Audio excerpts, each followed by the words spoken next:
G'day and welcome to the research project History. In this episode we're taking a look at the Lamian War. But before we jump into it, please like, comment and subscribe because it will help the channel and me out. Thanks. Following Alexander's unexpected death in 323, and while his generals carved up the empire, there was a flurry of activity to the west in the Greek homelands. Rhodes expelled its Macedonian garrison, and in Central Asia Minor, colonists settled by Alexander refused to stay in place. But perhaps most importantly, and of interest to us, the great Greek city of Athens revolted against Macedonian rule, and in their last act as a powerful city-state, sought to re-establish themselves as the dominant power in Greece. The relationship between the Athenians and Macedonians had long been strained, ever since Alexander's father, Philip II, had defeated the Athenians at the Battle of Chaeronea in 338.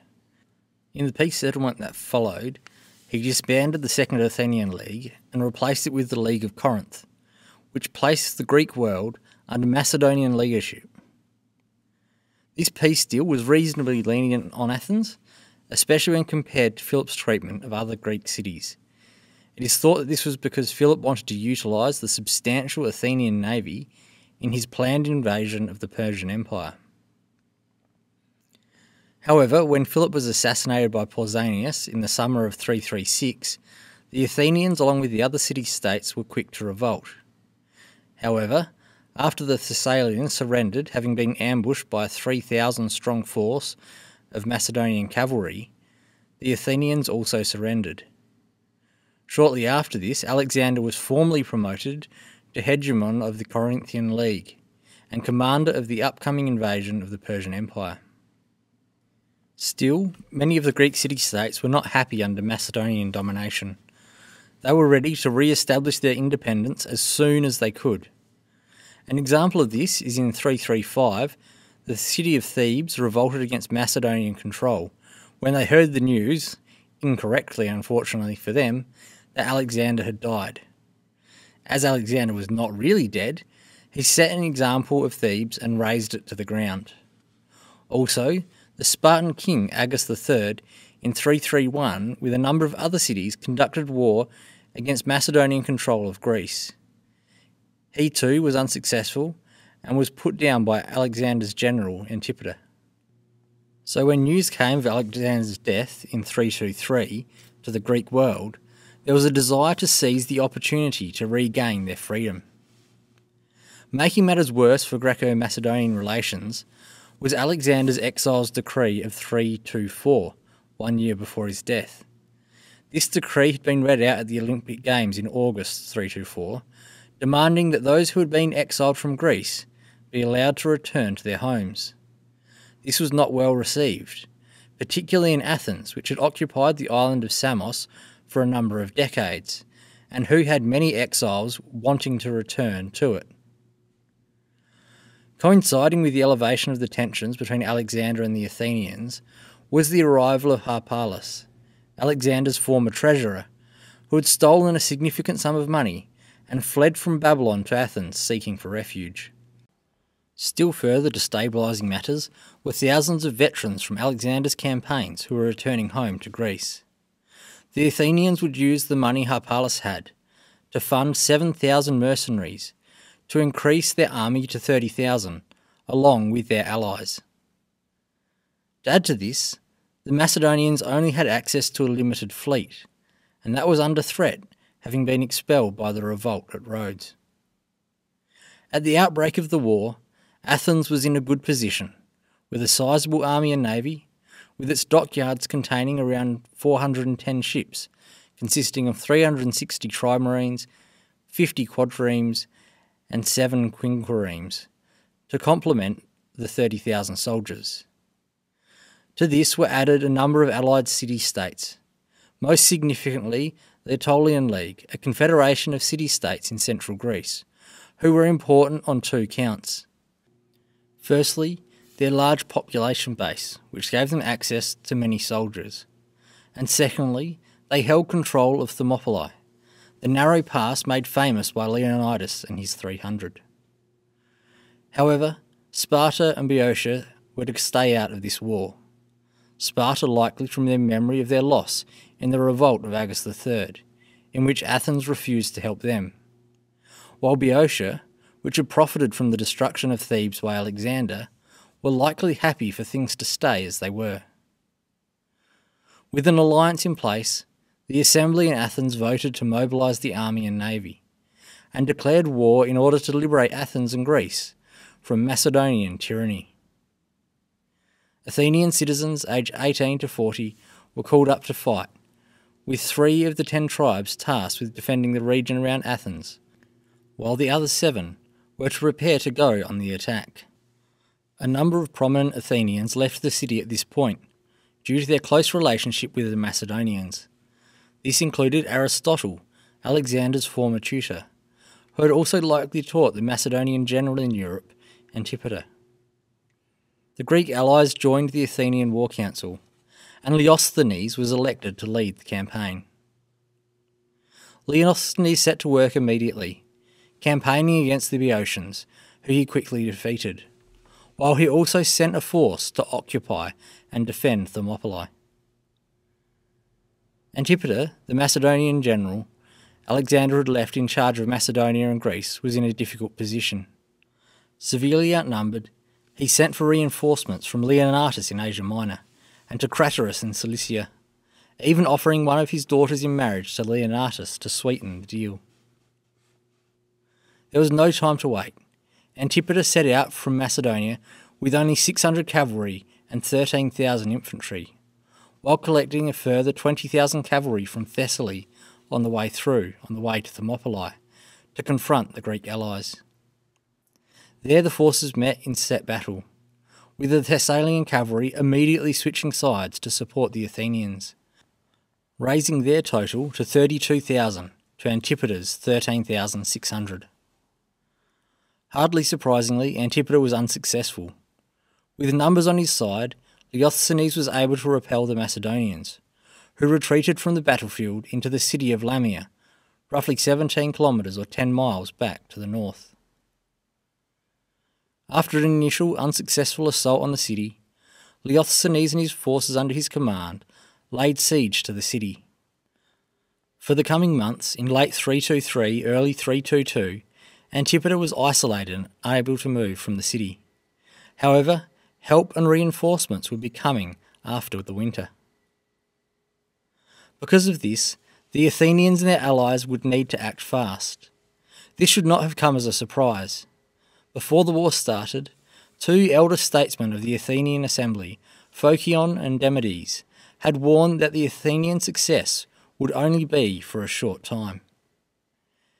Ignoring the warning of the 2 elders, the Athenians and their allies were well pleased with their success so far. After repeated attacks on Lamia by Leosthenes, the pressure got to Antipater, and he agreed to negotiate. However, Leosthenes demanded a complete unconditional surrender, which Antipater could not agree to submit to. And this was where the war turned. As Greek forces continued to attack Lamia, they were also employing their usual tactic of circumvallation, that is, building a wall and a ditch around the city in order to isolate it. In late 323, as they were nearly finished the circumvallation, a band of Macedonian soldiers from within the city made a raid on the building works, in the process of which the commander of the Greek forces, Leosthenes, was killed. His successor, Antiphilus, was no match for his predecessor when it came to managing a campaign. The war reached a lull in the winter of 323-322, during which time a funeral service was held for those who had died in the war so far on the Athenian side. And here Hyperides delivered a moving funeral oration, reminiscent of the oration given by Pericles, given to commemorate those who fell in the first year of the Peloponnesian War. The introduction to which reads, "The words to be pronounced above this grave, a tribute to Leosthenes, the general, and others who have perished with him in the war, for courage they have shown, have as their witness time itself. Nor better men than these, now dead, nor more resplendent actions, Indeed, my greatest doubt today is lest my speech may prove unworthy of their exploits.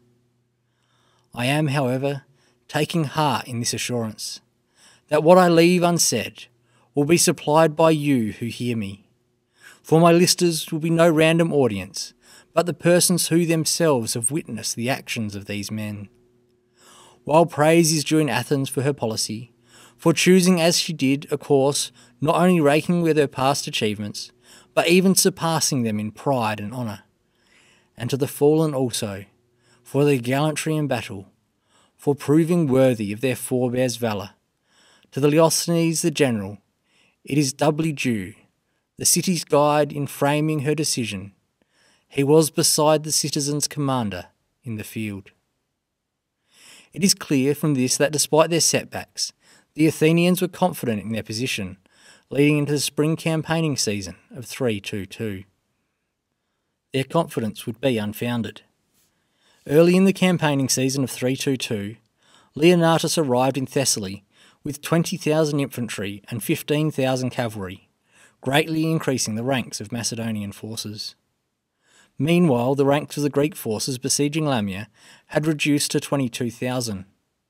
Although importantly, they still had 3,500 cavalry, including approximately 2,000 of the famed Thessalian cavalry. Hearing of Leonatus's approach, Antiphilus left the siege, hoping to prevent the Macedonian forces from joining up. He succeeded in surprising the Macedonians, and here the superior cavalry numbers counted.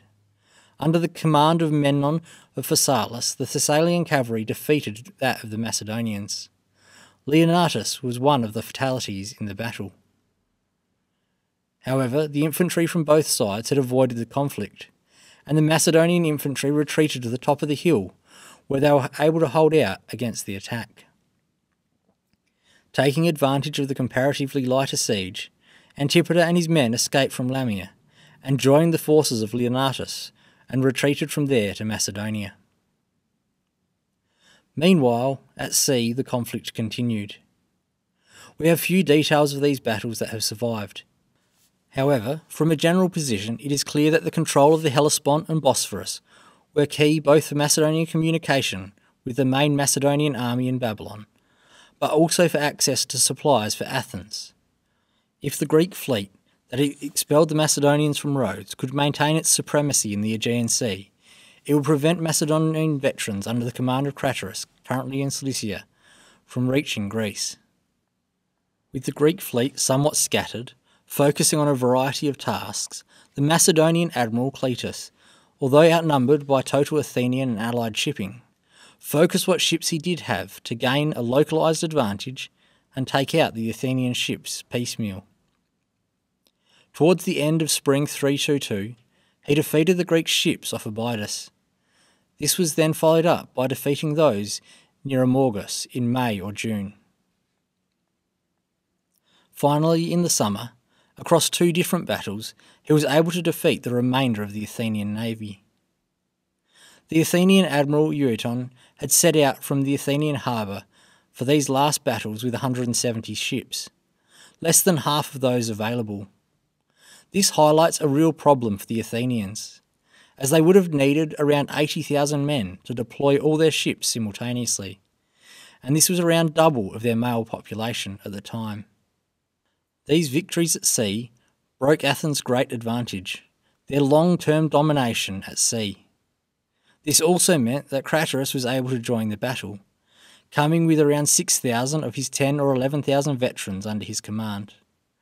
On his way, he raised a further 4,000 infantry, as well as 1,500 cavalry. When the combined forces of the deceased Leonatus, Antipater, and now Craterus met at the southern border of Macedonia, any numerical advantage the Athenian allies had once had was now gone. Diadochi records that the Macedonian force under Antipater's command consisted of over 40,000 infantry, 3,000 archers and slingers, and 5,000 cavalry. At this stage of the conflict, the allied Greek army had shrunk to around 25,000 infantry and 3,500 cavalry, although it must be noted that this still included around 2,000 of the much vaunted Thessalian cavalry. In late August 322, In Cranon in Thessaly, the two forces met. This time, despite their efforts, the Thessalian cavalry was unable to be effective. Instead, it was the famed Macedonian phalanx that showed its worth. In a charge of the phalanx, the Macedonians drove back the Athenians and their allies, killing between 200 and 300 of them, for the loss of around 130 Macedonians. Recognising the futility of their position, the Greek allies sought peace as a collective. However, Antipater refused, and demanded that each of the city-states negotiate surrender and peace terms individually. These terms were in turn rejected by the Greek allies. Rather than negotiate further, Antipater went on a campaign, capturing Greek cities one after another, in order to fulfil his plan by force, negotiating only after they had surrendered. Finally, only Athens and the Aetolian League were left. In Athens, Demosthenes and Euripides, the leaders who had pushed for war, were ousted, being replaced by the elderly Demades and Phocion, who had cautioned against it. Cut off on land by the Macedonian army, and no longer having a fleet to supply them, the once proud Athenians had no choice but to submit to an unconditional surrender. Whereas Alexander and Philip had been lenient on Athens when it had rebelled in their lifetimes, the now 75-year-old Antipater was not. In the earlier rebellions, Alexander had needed the Athenians to be allies in order to prosecute his war against the Persians. That need no longer existed, so it was no longer in Macedonian self-interest to have an unruly and powerful neighbour to their south. The Athenian Democracy was replaced with a smaller electorate of only those who owned property valued in excess of 2,000 drachma. This smaller group of voters would be much easier to control. They were also required to pay a large indemnity to the Macedonians for the cost of the war. They were also forced to submit to having a Macedonian force garrisoned just outside their city. Additionally, they lost the island of Samos, and Alexander's exiles decree was enforced. Meanwhile, the Aetolian League managed to fight on into the winter of 322-321, with around 10,000 soldiers barely surviving, hiding away in the mountains. By luck on their part, Macedonian infighting began in 321, and Antipater and Craterus concluded a quick peace treaty in order to be able to turn their attention to Perdiccas, the regent of Alexander's son Alexander IV, and half-brother Ahiridaeus. This war was a disaster for the Greek city-states. The peace that they had been negotiating resulted in the dividing up of the leagues and treaties that had previously allowed them some degree of cooperation with each other. Now they were entirely divided, and would not only fight between themselves, but also be subjugated to the whims of Macedonian warlords as they fought each other for power and control across the Hellenistic world. There was no way of knowing it at the time. However, the institution of the Greek city-state, the polis, was over, and they would be under external domination until the War of Greek Independence in 1821-29, when they gained their nationhood after defeating the Ottoman Empire.